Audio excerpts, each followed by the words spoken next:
Have you ever tried meditating and thought, is this doing anything? Or am I just sitting here? No calm rush. No instant clarity, just thoughts bouncing around your head. And that's why most people quit. But here's what almost no one tells you. Meditation doesn't work loudly. It works quietly. And what it changes isn't how you feel in the moment. It's the physical structure of your brain. Scientists have put meditators inside MRI machines and watched their brains change over time. Not spiritually. Not symbolically. Literally. And what they found surprised even researchers who didn't believe in meditation at all. Because this story doesn't start with monks or gurus, it starts with skepticism. One neuroscientist admitted she used to roll her eyes at meditation claims. She was a runner, training hard until overtraining caused knee and back problems. A physical therapist told her to stop running and stretch instead.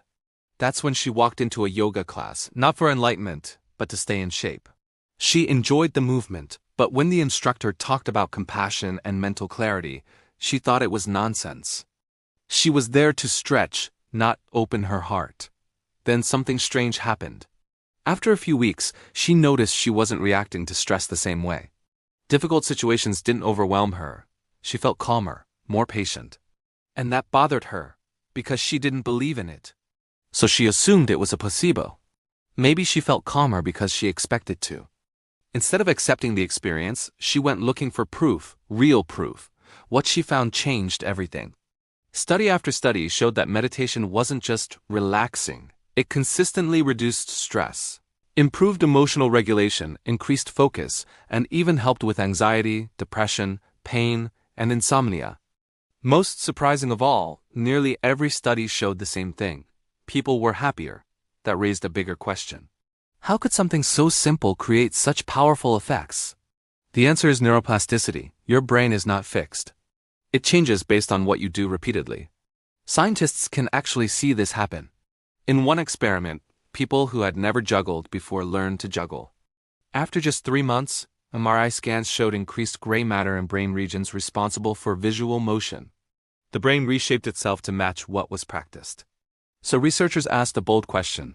If learning to juggle can change the brain, what happens when you practice awareness itself? That's when meditation entered the scanner. In one major study, researchers scanned the brains of everyday people who meditated, about 30 minutes a day, and compared them to people who didn't meditate. The results were impossible to ignore. Several areas of the brain showed increased gray matter in meditators, particularly in the front of the brain, responsible for decision-making and emotional regulation.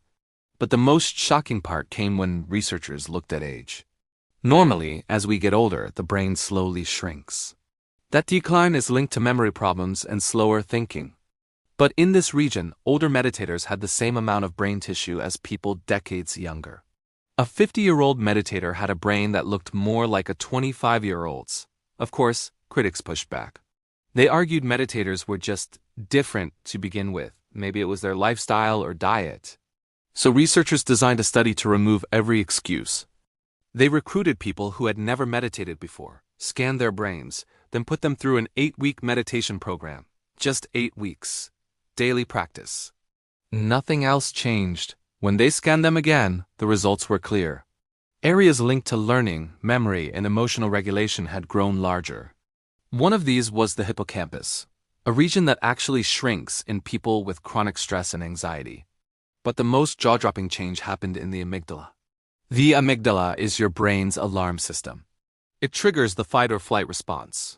When it's overactive, everything feels urgent, overwhelming, and stressful. After just 8 weeks of meditation, the amygdala became smaller. And the more stress people reported losing, the more it shrank. Here's why that matters. Animal studies show that stress makes the amygdala grow larger, and it stays that way even after the stress is gone. The environment improves, but the brain stays stuck in fear mode. In the human studies, nothing about life changed. Same jobs. Same problems. Same pressures. What changed was the brain's reaction. That's why meditation often feels subtle. You don't always feel calmer while doing it. But later, when stress hits, you respond differently. You pause instead of snapping. You think instead of spiraling. That's the prefrontal cortex stepping in, the part of the brain meditation strengthens. Meditation also quiets the default mode network, the system responsible for overthinking, worrying, and replaying conversations. That's why long-term meditators report feeling more present and less trapped in their thoughts. And this explains why beginners often say, "Nothing is happening." Something is happening. It's just happening underneath your awareness. Meditation isn't about emptying your mind or forcing calm. It's about training your brain through repetition, the same way exercise trains muscles. So meditation doesn't remove stress from your life. It changes how your brain handles stress. And once you understand that, the practice stops feeling pointless, because you realize you're not just calming the mind. You're reshaping it. And if that's true, the real question isn't whether meditation works. It's what your brain is being trained to do every single day without you even noticing. Subscribe for more information regarding meditation and its benefits. Follow for more. Thank you.